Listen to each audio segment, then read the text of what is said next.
Hello, teachers. Thank you so much for joining me for today's tutorial. The purpose of this training is to walk you through the process of helping a student who has made significant errors to a document. You don't have the luxury of just leaning over their shoulder and fixing it for them, but in a distance learning environment, you do have the power to go in and make edits to their document if they're reaching out for help. Here I am inside Google Classroom. I'm going to scoot over here to where it says classwork. And when you see where it says classwork, there is a class drive folder. When you click on class drive folder, it is going to open up that drive folder in an adjacent tab. So Google is kind enough, when you started working in Google Classroom, inside your drive folder, without your knowledge, Google tucked a little folder in there by the name of Classroom. And inside the Classroom folder, you have a folder for every single classroom that you've ever been a teacher or a co-teacher. And then inside the folder of a specific classroom, you're going to find folders that represent each and every assignment. So for right now, I'm going to double click on the Fruit Research folder. And when I click on Fruit Research, it's going to open up a folder where all student work is waiting for me. I have opened up 2 student samples.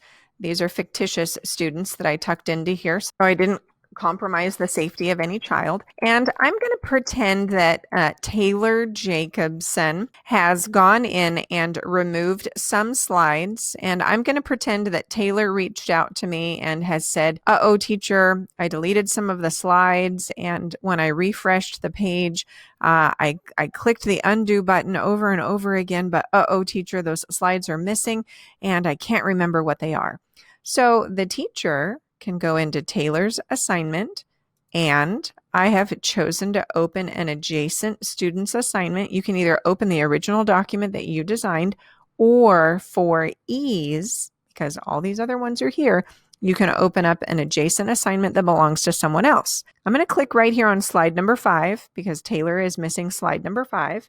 I'm going to hold the shift button down and I'm going to arrow down to illuminate slides 5, 6, 7, and 8.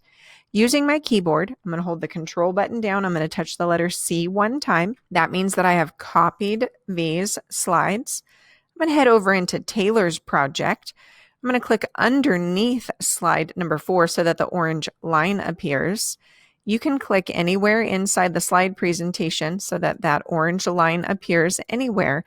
But because Taylor needs slides 5 through 9, I'm going to click right here at the bottom. I'm going to hold the control button down on my keyboard. I'm going to touch the letter V for victory. And those slides from Jacinda's project, which are the ones from my original, are going to pop into spot right here. I do not want to link these slides to somebody else's project.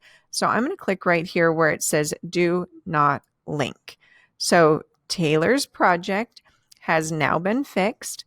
I can email Taylor back and say, "Thank you so much for reaching out and asking for help. The slides that were missing are now in your project." And Taylor can pick up right where Taylor left off and continue working on this project. Team, thank you so much for watching today's tutorial and have a great day.